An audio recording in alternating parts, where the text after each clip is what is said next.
त्याबद्दल। सिद्धार्थ हे मन्नत या घरासमोर म्हणजे जलील यांच्या घरासमोरच होते, त्यांच्याशी बोलत होते। पुढे जाऊया। पालिका निवडणुकीकरता प्रभाग रचना तयार करण्याचे आदेश सरकारने दिले आहेत।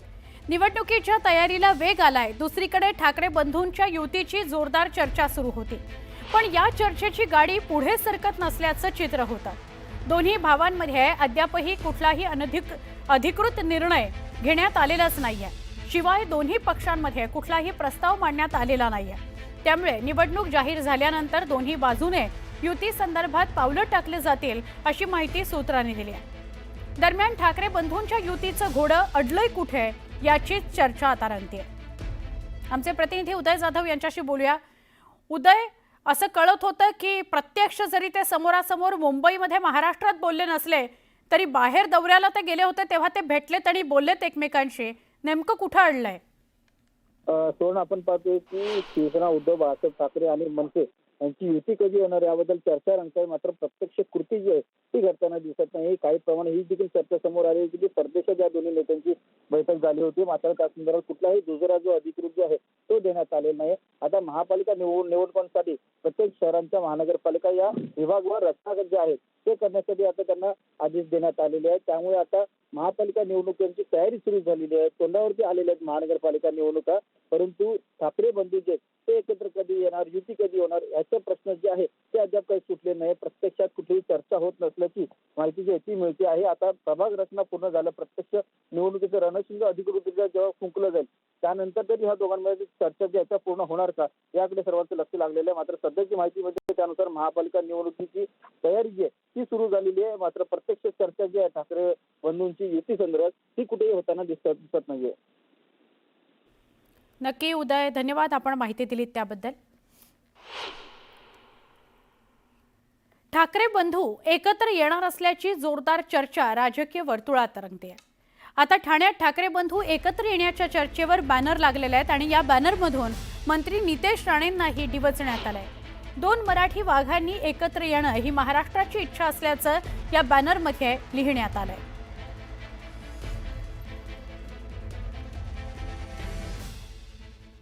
गोंदिया जिल्ह्यातील दवनीवाडा पोलीस ठाण्याअंतर्गत ग्राम परसवाडा इथल्या हनुमान देवस्थान समिती ट्रस्टनं 6 एप्रिल 2023 ला सामूहिक विवाह सोहळा आयोजित केला होता। त्या सामूहिक विवाह सोहळ्यात त्यांनी चक्क बालविवाह करून दिल्याची बाब समोर आली आहे। 10 आयोजकांवर गुन्हा दाखल करण्यात आलाय। हे प्रकरण 2023 एप्रिलमध्ये हनुमान देवस्थान समितीद्वारा सामूहिक विवाह करण्यात आला होता। तर या सामूहिक विवाह सोहळ्यामध्ये झालेल्या वरानं प्रमाणपत्रासाठी ग्रामपंचायत इथं ते आले होते, कागदपत्र त्यांचे तपासण्यात आले, त्यामध्ये हा सगळा प्रकार समोर आला आणि बिंग फुटलाय। याची तक्रार आता उपसरपंच परसवाडा यांनी केली आहे। 3 बालविवाह केल्याचा धक्कादायक प्रकार समोर आलाय। 1 वर्षापूर्वी विवाह झाला, त्याची काहीतरी कागदपत्र त्यांना हवी होती म्हणून सगळी कागदपत्र मागवण्यात आली, त्यातून हा प्रकार समोर आलाय। आता आयोजकांवर गुन्हा दाखल झालाय जेव्हा ही गोष्ट समोर आली। सामूहिक विवाह सोहळ्यामध्ये बालविवाह सुद्धा लागले। ग्रामपंचायत कार्यालयामध्ये काहीतरी जुनी प्रमाणपत्र काढायला म्हणून गेले असता तिथे सगळी कागदपत्र मागितली गेली आणि त्यात हे समोर आलं की एकूण 3 बालविवाह झालेले आहेत। आमचे प्रतिनिधी रवी यांना आपण अधिक विचारूया। रवी, काय अधिक सांगाल? पालाची 2023 मध्ये हा विवाह झाला होता आणि यामध्ये 4 लोकांचे विवाह करण्यात आले सामूहिक। मात्र जो वधू आहे त्यांनी आपले जे प्रमाणपत्र मागायला गेलं होतं तेव्हा हा बिगुल फुटलेला आहे की हे जो याच्यामध्ये बालविवाह झाला त्यात 3 हे जे बालविवाह करण्यात आले होते आणि याची दखल तिच्या उपसरपंच यांनी घेतली आणि तक्रार केली। त्याचप्रमाणे पाहिलं की यामध्ये जे समितीचे अध्यक्ष आहेत आणि उपाध्यक्ष यांसह 8 लोकांवर गुन्हा दाखल करण्यात आलाय आणि पोलीस अधीक्षक यांनी स्वतः याच्यामध्ये दखल घेत याच्यावर कारवाई केलेली आहे। बर, धन्यवाद माहिती दिल्याबद्दल। पोलीस अधीक्षकांनीच दखल घेतली आणि यावर कारवाई केली आहे। मागच्या वर्षी 4 सामूहिक विवाह करण्यात आलेले होते आणि त्यापैकी 3 विवाह हे बालविवाह आहेत असं समोर आलं। त्यामुळे आता 8 जणांवर गुन्हा दाखल झालेला आहे। 10 एप्रिल 2023ला हनुमान देवस्थान ट्रस्टच्या माध्यमातून सामूहिक सोहळा आयोजित करण्यात आला होता. त्याच्यामध्ये आम्ही 4 जोडप्यांचा विवाह लावलेला आहे.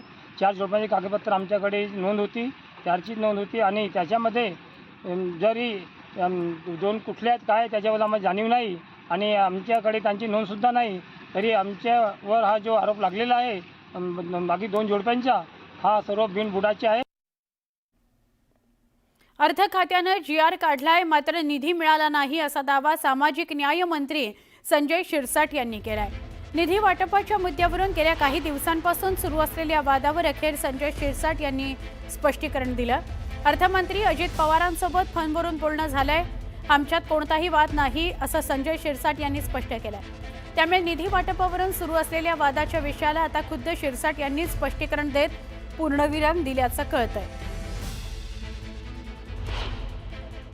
नाही, निधीची काही नाराजगी नाही. काल माझं अजितदादांशी सुद्धा कॅबिनेटच्या पहिले त्यांच्याशी भेटही झाली, त्यांच्याशी बोलणं झालं आणि त्यांनी मला आश्वासन दिल्याप्रमाणे काल त्यांच्या फायनान्सच्या जे काही उपयुक्त आहेत त्यांना त्यांनी निर्देशही दिले.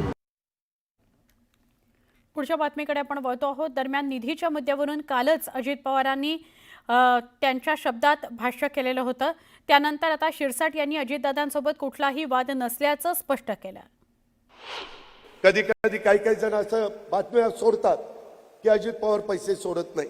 अरे पैसे सोडत नाही काय, माझ्या खिशात पैसे घेऊन बसलोय. शेवटी राज्य सरकारने अर्थसंकल्प सादर केल्यानंतर पैसे पहिल्या तिमाहीत आम्ही 20% सोडतो, दुसऱ्या तिमाहीत 40% सोडतो, तिसऱ्या तिमाहीत 60% सोडतो, नंतर 80% आणि शेवट महिन्यात 100%. अशा पद्धतीचं ते नियोजन असतं.